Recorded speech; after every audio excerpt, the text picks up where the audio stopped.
नमस्कार, स्वागत है आप सभी का हमारे इस खास शो में। मैं हूं आपके साथ किरण। ममता के गढ़ में क्या खिलेगा कमल, क्योंकि बिहार में फतह के बाद देखिए बीजेपी का अगला जो निशाना है वो है पश्चिम बंगाल। इसका इशारा प्रधानमंत्री नरेंद्र मोदी ने बिहार चुनाव के परिणाम के दिन ही दे दिया था। आपने सुना भी होगा, उन्होंने कहा था ये नदी जो है बह रही है गंगा, वो बिहार से बंगाल जाती है। और देखिए बिहार में एनडीए की प्रचंड जीत के बाद बधाई भाषण में पीएम ने कहा था कि गंगा नदी बिहार से होकर के बंगाल तक बहती है और नदी की तरह ही भाजपा भी जीत को बिहार से लेकर के बंगाल तक जाएगी। अब सवाल यह है कि क्या बीजेपी के लिए बंगाल की राह आसान है या फिर ममता बनर्जी के किले को भेदना मुश्किल होगा। और वहीं देखिए कि जानकारी के मुताबिक बीजेपी ने बंगाल की जीत की जो रणनीति है वो तैयार कर ली है।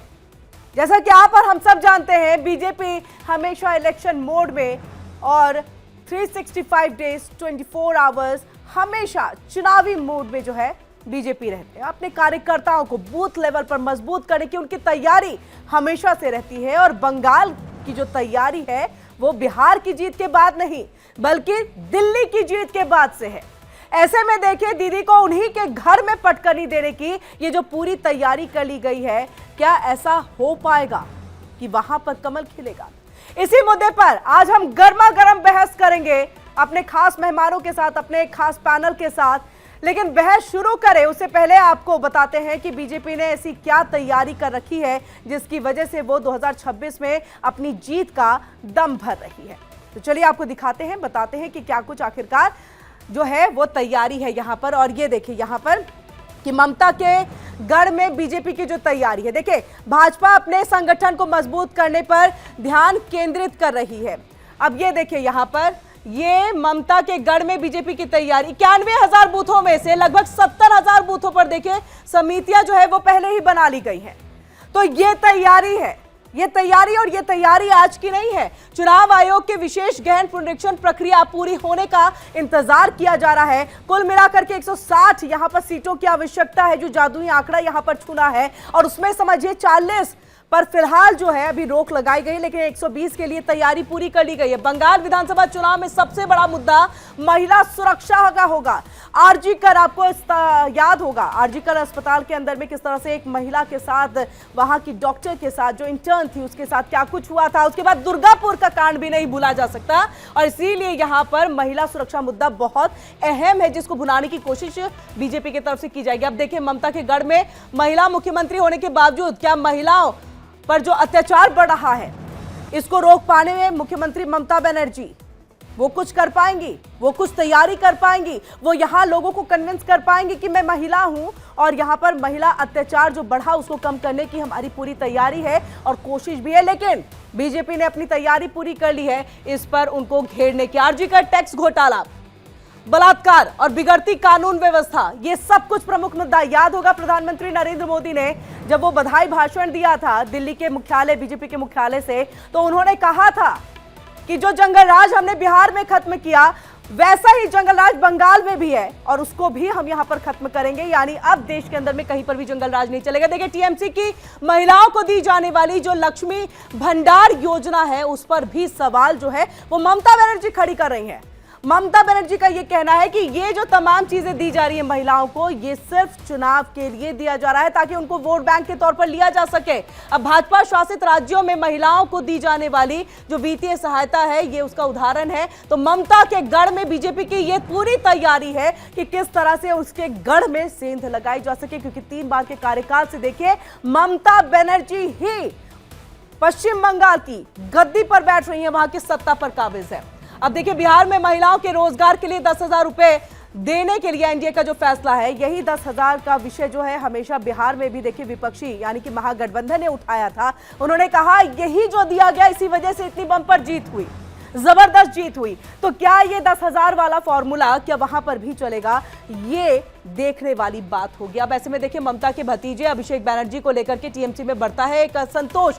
कई बार अभिषेक बैनर्जी को लेकर के देखा होगा, एक तल्ख लहजा जो है ममता बनर्जी का भी दिखाई दिया। पार्टी से कभी हटाती है, कभी रखती है, ये तमाम चीजें जो है वो दिखाई दी। लेकिन फिलहाल अभी स्थिति थोड़ी सामान्य दिख रही है, लेकिन बीजेपी इन तमाम मुद्दों को जो है वो भुनाने की हमेशा कोशिश में रहती है। अब ऐसे में देखिए, बिहार पर फतह करने के बाद जो है ये तमाम जो है वो कोशिशें बंगाल के लिए अभी की जा रही हैं और ये पूरा जो पैटर्न है वो यहां पर तैयार किया जा रहा है। लेकिन अब बात है कि ममता के गढ़ में सेंध लगाने के लिए बीजेपी के वीकनेस के तौर पर क्या कुछ है। तो वीकनेस भी बहुत कुछ है, केवल हम इसमें पॉजिटिव नहीं, एक नकारात्मक चीज है, क्योंकि बंगालियत बहुत बड़ा मुद्दा है जिस पर अगर सेंध लगाना है यहां पर बीजेपी को, तो इसके लिए बहुत बड़ी उनको तैयारी जो है वो यहां पर करने की जरूरत होगी। हम वो आपको दिखाएं, वो आपको सुनाएं, लेकिन उससे पहले प्रधानमंत्री नरेंद्र मोदी ने उस विजय भाषण में क्या कुछ कहा था वो सुनाते हैं। गंगा जी यहां बिहार से बहते हुए ही बंगाल तक पहुंचती है।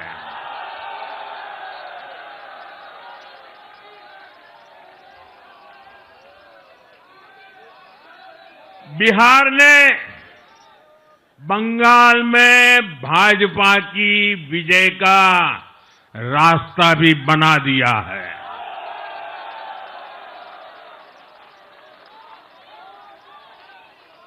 मैं बंगाल के भाइयों बहनों को भी आश्वस्त करता हूं, अब भाजपा आपके साथ मिलकर पश्चिम बंगाल से भी जंगल राज को उखाड़ फेंकेगी।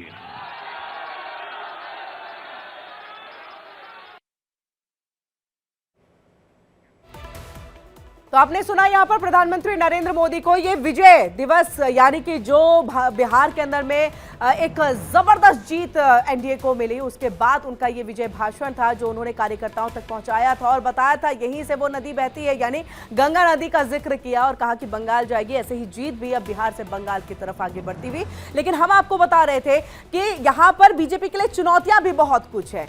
चुनौतियां क्या कुछ है वो हम आपको बता रहे हैं कि यहां पर देखिए, जंगल राज का जिक्र जरूर किया गया है, लेकिन 3 बार से यहां पर सरकार में है ममता बनर्जी, तो क्या ये जंगल राज का मुद्दा इस वक्त में काम कर पाएगा? ममता दी ने बंगाल में एक जो मॉडल है, एक अलग सा मॉडल है, वो खड़ा किया है यहां पर। इसको भेद पाना मुश्किल है बीजेपी के लिए। और बिहार की जीत देखिए, बीजेपी को इंस्टेंट जो एक इन्फ्लुएंस है वो लाने में क्या कामयाबी हासिल होगी, ये भी देखने वाली बात होगी। और इसी के साथ देखिए, जो बंगाल मॉडल है उसकी लहर में ममता बनर्जी है, तो क्या इस लहर को रोक पाने में मोदी लहर काम कर पाएंगे? और ऐसे में देखिए, ट्रेंड बंगाल का भविष्य तय करेगा। ये बहुत सारी ऐसी बातें हैं जो एक तरह से चुनौती है, चैलेंज है, और खास तौर से वहां पर जो है चेहरा बीजेपी के लिए कौन होगा वो बहुत महत्वपूर्ण है, क्योंकि बिहार में तो जेडीयू है, लेकिन क्या जेडीयू जैसी कोई पार्टी यहां पर बीजेपी के लिए है बंगाल के अंदर में, जो इस पूरे तिलिस्म को, इस किले को जो है वो तोड़ पाए? चलिए चर्चा की शुरुआत करते हैं। खास मेहमान हमारे साथ यहां पर जुड़ चुके हैं,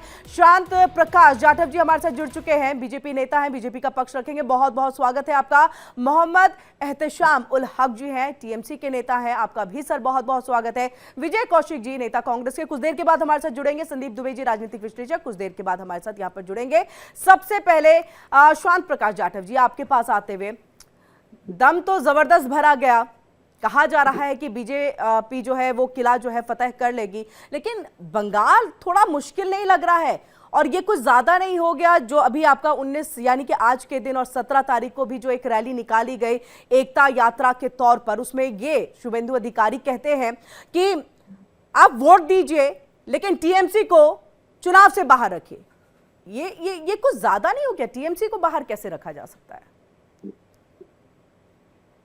जी, सबसे पहले तो मैं ध्यान कराना चाहूंगा कि पश्चिम बंगाल जिस तरीके से इस पर दमखम रखा जाता है ममता जी के माध्यम से, मगर वहां पर बेहाली तो है, बदहाली है।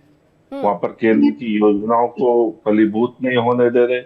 जिस तरीके से वो एसआईआर का विरोध वो लोग कर रहे हैं, और एसआईआर का जिस तरीके से वहां कार्य चल रहा है, तो हम लोग रोज देख रहे हैं कि किस तरीके से जो घुसपैठिए है, जिसको संरक्षण दे रखा था ममता जी ने, वो सब बॉर्डर पर पहुंच चुके हैं। तो ये सही मायने में केंद्र सरकार ने जिस तरीके से ये एसआईआर की भूमिका शुरू की है और जिस तरीके से पिछले वर्षों में ममता जी ने वहां पर बंगाल की उपेक्षा की है, ऐसे में मैं नहीं समझता कि पश्चिम बंगाल में ममता बनर्जी को उनको बैंक को आना चाहिए, क्योंकि उनके रहने से कहीं ना कहीं पश्चिम बंगाल जो है वो उन्नति के राह से पिछड़ा हुआ है। जिस तरीके से डबल इंजन की सरकार रहती है तो प्रदेश में चहुमुखी विकास होता है, यहाँ पर चहुमुखी विकास नहीं हो रहा, क्योंकि बिल्कुल भी तालमेल केंद्र सरकार के साथ में तो बना ही नहीं रही है। क्यों नहीं बना रही है? क्योंकि जिस तरीके से इन्होंने लूटपाट मचाई हुई है वहां पर, उन सब चीजों के ऊपर अंकुश लगता है और वो अंकुश ये इनको बर्दाश्त नहीं है। कहीं ना कहीं जो है ये जिस तरीके से अपने हित के लिए जी वहां के आवाम का अहित कर रही है, आवाम जो है अब इनके पक्ष में मुझे नहीं दिखाई दे रहा। भारतीय जनता पार्टी को, एनडीए को भारी बहुमत चलिए से इसका जवाब मोहम्मद जिताने का एहतशाम जी से ले लेते हैं। एहतशाम जी, वहां पर आवाम का सपोर्ट नहीं दिख रहा है बीजेपी को, और दूसरी तरफ ये तमाम बातें कि एक जंगल राज है, महिला सुरक्षा का भी बहुत बड़ा मुद्दा है, जिस वजह से अब कहीं ना कहीं जो है ममता सरकार का आ पाना वो मुमकिन नहीं दिख रहा है। देखिए, सबसे पहले हमारे मित्र जो शांत प्रकाश जी के बात ठाकर जी जो कहे हैं, नंबर वन, और दूसरी बात जो हमारे किरण सिंह जी बहुत ही अच्छे मौजू पर आपने डिबेट कर रहे हैं। मैं सबसे पहले आपको मैं बोलना चाहता हूं कि जो आपने स्टार्टिंग किया ब्रेकिंग न्यूज के द्वारा कि बिहार में जंगल राज था, मोदी जी ने खत्म कर दिया। देखिए कितनी बड़ी दुर्भाग्य बात है, मोदी जी खुद एक्सेप्ट कर रहे हैं कि बिहार में जंगल था।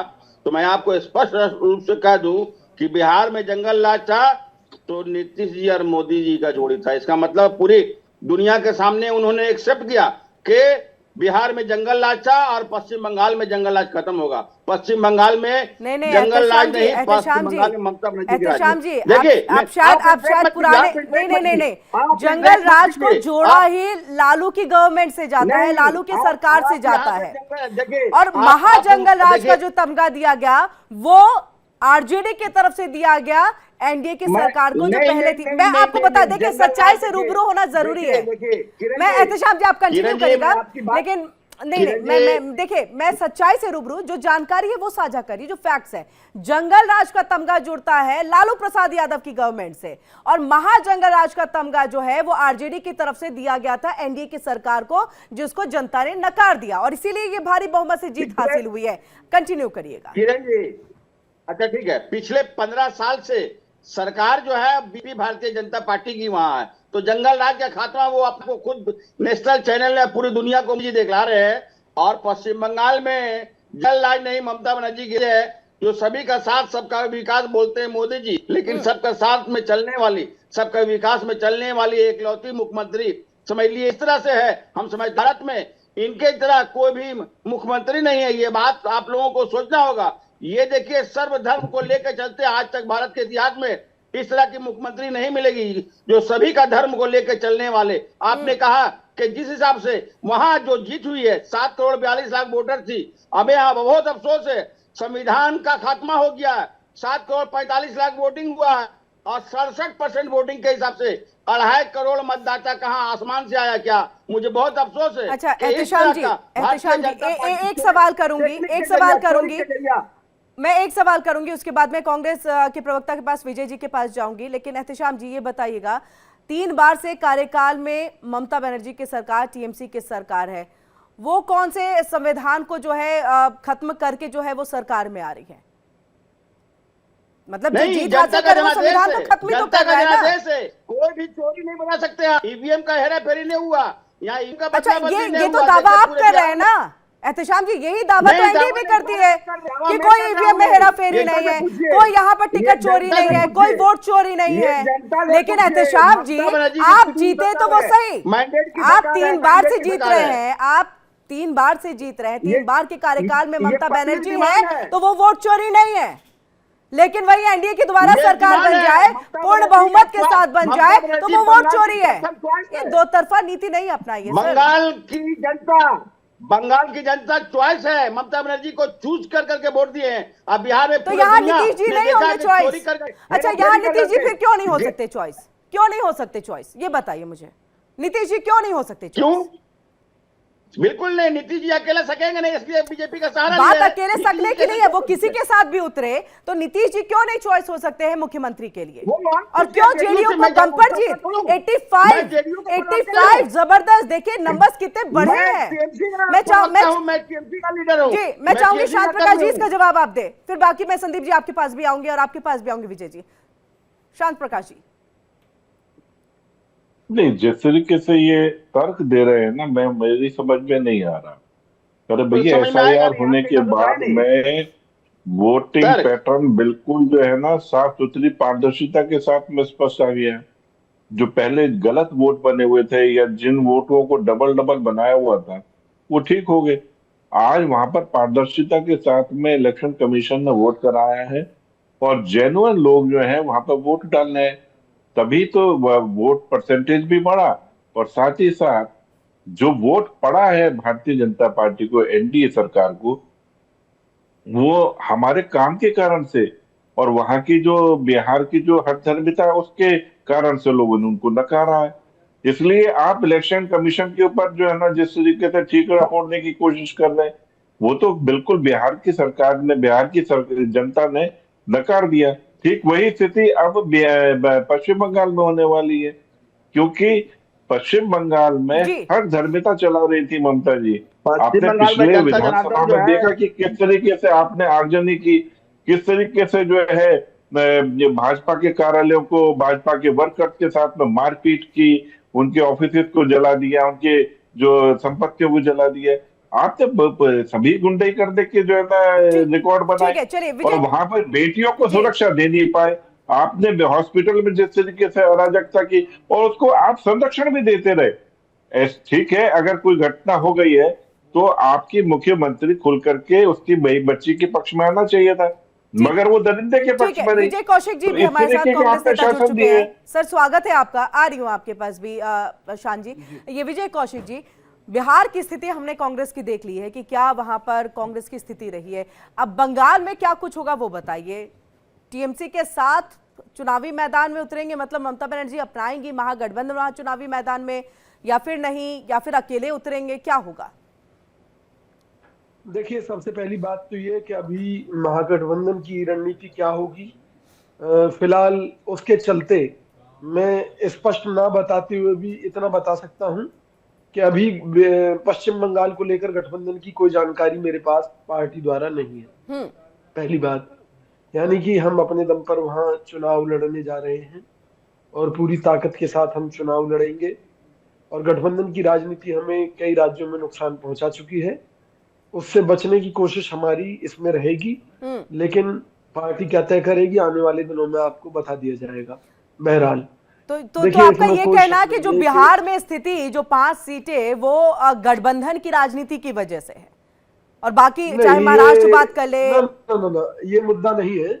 हमारा जो इतिहास है वो हमें ये बताता है कि जब जब हमने गठबंधन की शुरुआत की तो जिन राज्यों में की वहां पर धीरे धीरे कांग्रेस हाशिए पर चली गई।